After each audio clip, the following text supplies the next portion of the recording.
오늘 제가 만나볼 분은요, 이분은 굉장히 모시기 힘든 분이십니다. 그리고 유튜브에도 드러나지 않으신 분이에요. 나오시면 아마 최초로 나오실 것 같은데, 아모레퍼시픽 마케팅 총괄 부사장이시자 CJ 오쇼핑 대표이사 역임하시고 현재는 코웨이 대표 마케팅 하시는 마케팅협회 회장님이십니다.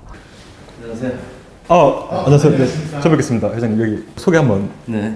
이혜선입니다. 직장생활만 40년 했던 사람이고요. 제1제당에 입사해서 10몇 년 일했고, 빙그레에서 3년, 아모레퍼시픽 부사장으로 10년, 그리고 다시 CJ그룹으로 돌아와서 CJ 오쇼핑 사장 6년, 제1제당 대표이사 3년, 그리고 코웨이 온 지 지금 7년 차 되는 만년 직장인 이혜선입니다. 감사합니다. 실례하겠습니다.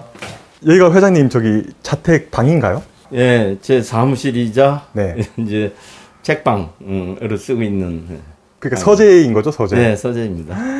직장생활 40년 동안 했던 거들 이렇게 사진 같은 것도 보면 그때 그 일했던 회사들에서 하나씩 이렇게 찍어줬던 것들이 있는 거죠. 이 밑에 이분은 누구예요? 같이 사진 찍으신 분? 이게 이제 마케팅의 세계적인 대가이신 필립 코틀러 선생. 네. 2017년 8년 여기 서울에 오셨을 때 저 선생님이랑 같이 사진 찍었었던 겁니다.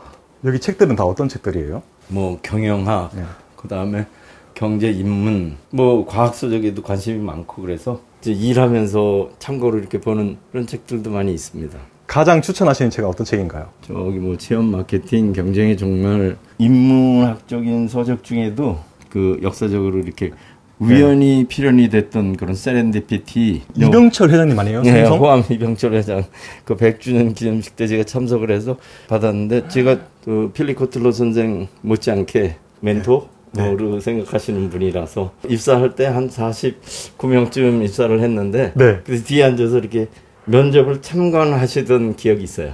이병철 회장님께서 면접 볼 때도 무슨 관상을 보신다고 뭐 그런 말들이 있던데. 저분이 워낙 사람을 많이 보셨으니까 어떤 사람이 비즈니스 잘할 사람이지? 아마 이런 걸 보셨지 않았을까? 네, 그런 생각입니다. 여기 그 100대 CEO라고 예. 어떤 건가요? 제가 이제 언론사에서 몇 년 만들어 주셨던 건데, 제가 한 두세 번은 저런 걸 받았던 것 같습니다. 대한민국 100대 CEO를 이 코웨이에서 경영하면서 그 성과를 통해서 저런 것들을 한 번씩 받아본 적이 있고요. 이 동상은 뭔가요? 이거는 전에 근무했던 그 CJ 오쇼핑에서 직원들이 준 거고, 그 옆에는 이제 저 코웨이에 와서 받은 건데, 제가 경영자로 베스트 드레서 상을 한번 받은 적이 있어요. 그러니까 CJ 홈쇼핑 대표를 하시고 오쇼핑도 대표를 하셨던 거예요? 네, 홈쇼핑의 이름을 오자마자 한 1년 뒤에 오쇼핑으로 바꾼 사람입니다. 제가. 어떤 상품 만드셨나요? 다시다라는 옛날에 그 가공식품 조미료 있잖아요. 다시다. 그게 대표였던 시절에 이제 마케팅실에 배치받아서 그 상품화 광고하는 거를 또 직간접적으로 많이 하다가 과장 되면서 세탁세제 신규 사업을 크게 삼성그룹에서 했어요. 그래서 제1제당이 첫 번째 제조회사니까 세탁세제, 주방세제, 뭐 이런 생활용품 제품을 만드는 일을 했었습니다. 어떤 제품 만드셨나요? 그 비트라는 세탁세제를 만들었었고요. 그 때가 쏙 비트 때가 쏙 비트. 때가 쏙 비트. 브랜드를 정할 때, 그다음에 그 포장 패키지 같은 거 정할 때 엄청 뭐 디베이팅이 많았었죠. 뭐 빨간색이 좋다, 파란색이 좋다. 근데 소비자들은 또 원하는 게 다른 거고. 그런 에피소드가 제일 많이 생각나네요. 그럼 그 비트의 파란색을 회장님께서 정하신 건가요? 그때 사장단 회의에 붙이라고 그래가지고 사장단 회의 때 어느 게 좋느냐 나쁘냐 이런 거 뭐 거수로 투표도 하고 그랬어요. 세제의 색깔을 정하는데 사장단 투표까지 해요? 네네. 그 당시 그랬습니다. 그런데 동수로 나왔어요. 13대 13. 소비자 조사를 사실은 그 무렵에 했었는데, 고객들이 좋아하는 거는 뭐 파란색 쪽이었거든요. 저는 이제 그 소비자 조사를 데이터를 머릿속에 갖고 있었으니까 보고할 때 들어가서 제가 호기 있게 그 자리에서 소비자 조사를 겸허하게 받아들여가서 소비자가 원하는 대로 정해서 하라는 뜻으로 알고 물러가겠습니다. 그러고 인사하고 나왔죠.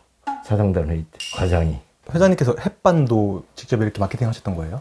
네, 그 제품도 이제 사실은 그 이전 세대 때부터 꿈이 뭐였냐면 1등 식품회사가 되려고 그러면 한국인의 밥상 위에 올라가는 1번 쌀밥, 2번 김치 아닙니까? 근본이죠, 근본. 그게 이제 사업의 본질이라고 얘기하는 건데, 그거를 이제 오너 하시는 분이 그런 특명을 받아갖고 오셨죠. 말하자면 할아버지한테. 그때 쌀을 갖고 밥을 만드는 프로젝트를 하다가, 저는 아까 말씀드린 것처럼 이제 제주당하고 삼성그룹이 이렇게 분리될 때 이제 빙그레라는 식품회사로 옮겼는데, 아, 선배님, 그 브랜드 결정해야 되는데, 마지막으로 이제 가마솥밥, 햅쌀밥, 뭐 햇반 여러 가지가 있는데, 듣는 순간 이거로구나라는 생각이 있어서 그렇게 추천을 했죠. 원밀이 요새 대세니까. 네. 그 햇반의 익스텐션 브랜드로 컵반이라는 걸 만들게 됐죠. 꿈에. 햇반은 프리미엄한 느낌이 들어서 좋은데 왜 이거는 컵밥이죠? 이렇게 반문을 계속 하시더라고요. 이병철 회장님이 꿈에 나와서요? 그분의 손자. 아, 손자. 네, 이재현 회장님. 아, 네네네. 새벽 3시에 잠을 못 자겠더라고요. 그래서 계속 앉아서 적어보다가 그날 이제 패키지 디자인을 결정해 줘야 되니까 그 담당 임원하고 그 여자 팀장들 한 60명 그 퀵하게 조사를 해보니까 압도적으로 컵밥이 아니라 컵반이 좋다고 나와서요. 그래서 이제 햇반과 컵반이 완성이 된 거죠. 컨디션도 또 이렇게 상품을 컨디션 관련해서 어떤 일을 하셨던 거예요? 컨디션은 이제 외국에서 네. 술 먹을 때 이렇게 타먹는 제품이 있었거든요. 근데 그걸 이제 옛날 그 그룹의 법인장으로 가 있던 어떤 사장이 진리당 사장께 이렇게 레코멘드를 해준 상품이에요. 자, 이거는 제대로 하면 한국의 술 문화에 대박칠 상품인 것 같아. 그래서 프로젝트를 계속 이렇게 보고하고 그랬습니다. 첫 조사에서 딱 발견한 게 그거예요. 아, 우리나라 술 문화에는 진짜 회사에 다니는 사람들은 접대 삼아서 뭐 저녁에 회식이 너무 많았으니까 그런 문화에서 탄생한 상품이 컨디션이거든요. 접대가 많은 비즈니스맨들을 위해서 네. 그게 타겟 시장이 된 거고, 두 번째가 그래 그런 사람들이 먹는데 이거를 왜 먹을까라는 거를 명분을 만들어줘야 되잖아요. 그런데 브랜드하고 그 조사를 같이 할 때 처음에 그 브랜드가 속풀이로 출발했습니다. 속풀이. 네. 속을 풀어주는, 해장한다는 뜻이잖아요. 그런데 누가 그거 사 먹겠어요? 안 사 먹죠. 그래서 두 번째로 브랜드 제시했던 게 헬프 유였었거든요. 당신을 도와준다는. 이거 날 도와주는 건 아니야, 이게. 전혀 상관없다고 그렇게 해서 상품이 바뀌었는데, 그래서 그게 술 마시기 전에 한 병 먹었더니 컨디션 조절해 주는 것 같아. 이래가지고 그냥 저게 브랜드네. 끝. 컨디션의 이름이 그렇게 나왔어요? 네, 그렇게 나온 거죠. 그 사람이 그냥 먹더니 컨디션 좋아졌네? 이래서 컨디션이에요? 네, 컨디션. 그날부터? 네. 그렇게 해서 이제 출시를 하니까 대박이 났나요? 재구매가 더 중요해요. 그러니까 초기에 깔 때는 매출선이 이렇게 플랫하게 가죠. 네. 6개월 뒤에 조사해 보니까 재구매하는 재구매 비율을 보면 가능성 있네. 그래서 이제 그때는 또 집중적으로 광고나 이런 걸 마케팅 투자를 하게 되는 거죠. 그러니까 값이 싸다고만 잘 팔리는 것도 아니고 네. 비싸다고 또 터무니없이 비싸게만 해도 안 팔리는 거죠. 초기 구매에서 재구매로 이어질 때 네. 이 사람들이 왜 다시 사지? 그거 되게 굉장히 중요한 거죠. 그 당시에 그 큰 그룹의 네. 한 회사에서 만들었었으니까 네. 임원들 차량 뒤에다가는 술 마시러 갈 때는 무조건 몇 박스씩 넣어드려가지고 그냥 프로모션 삼아서 가서 이렇게 뿌릴 수 있도록 하는 그런 과정들을 거쳤던 거죠. 회장님 그 빙그레에도 계셨잖아요. 네. 빙그레에서는 어떤 일 하셨나요? 요플레. 네. 그 닥터 캡슐이라고 네. 위에서는 안 터지고 장에 가서 터지는 그런 제품을 만들어서 그 닥터 캡슐이라는 광고도 좀 했었고. 그 닥터 캡슐? 예, 그거. 그 회사의 메인 이제 수익원은 냉동 제품이죠. 아이스크림. 그래서 아이스크림은 큰 시장이고 수익원인데 네. 이제 그 날씨의 영향을 많이 받는 거죠. 그런데 그 무렵에 제가 같이 일했던 그 회사에 아이스크림을 아주 잘 만들던 친구가 있었어요. 메로나를 만들었고요. 메로나요? 네, 그 엄청 유명한.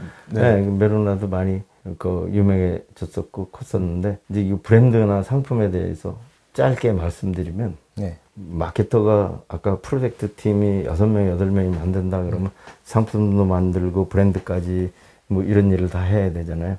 그럼 어떤 거는 애 낳는 과정하고 똑같아요. 내가 직접 1년 동안 인큐베이팅 해서 뱃속에서 키워가지고 제대로 애를 낳게끔 만드는 그런 일도 필요하고, 어떤 거는 보니까 내가 시집을 갔는데 아들이 나와 있어. 그런데 얘가 좀 제대로 크게끔 만드는 거 있잖아요. 그것도 브랜드 키우는데 중요하고요. 아무래도 처음에 갔을 때 브랜드 숫자가 114개가 있더군요. 없애야 되는 것도 많은 거라는 거거든요. 네. 한 100여 개 정도 없애고 재정비하는 거. 이 세 가지가 다 중요하죠. 애 낳듯이 낳는 작업도 중요하고 네. 애 키우듯이 제대로 키우게끔 하는 거. 그러니까 메로나는 네. 그때 가보니까 잘 만든 것 같은데 이런 상품은 좀 집중적으로 광고도 좀 하고 네. 그 전략을 밀어주면 네. 굉장히 빅히트 하겠네? 뭐 그랬던 상품 중에 하나인 거고. 화장품 회사에 갔더니 화장품도 그 브랜드 마케팅, 경험 마케팅이 중요한 상품인데 그 이제 아무래도 114개를 100개 이상을 쓰레기통에 파묻고 5개 새로 만들고 5개 리노베이션 한 게 여태까지 이제 그 회사에 많은 수익원을 만들어준 브랜드들이 된 거죠. 그 100개를 그럼 회장님께서 없으신 거예요? 아무리 들어가셔서? 네, 정리를 했죠. 그 당시에 거기가 1조 5,200억 매출을 하고 있었던 회사인데 세계 1등 하는 회사가 지금도 마찬가지인데 로레알이라는 불란서 회사인데 10개 브랜드밖에 없더라고요. 세계적으로 컸던 회사들이 하는 걸 보고 네. 우리도 굵게 10 메가 브랜드화 해야 되겠다. 대형 브랜드로 만들어서. 여러 가지 우여곡절이 있었습니다. 네. 오너 최고 경영자인 그 드리머들이 갖고 있는 생각이 네. 이제 빌더들이랑 일치하면 제가 그 일을 할 수 있는 거죠. 그분들이 이제 그 같이 박자를 맞춰주니까. 설화수라는 브랜드명도 직접 지으셨다고. 지은 건 아니고요. 네.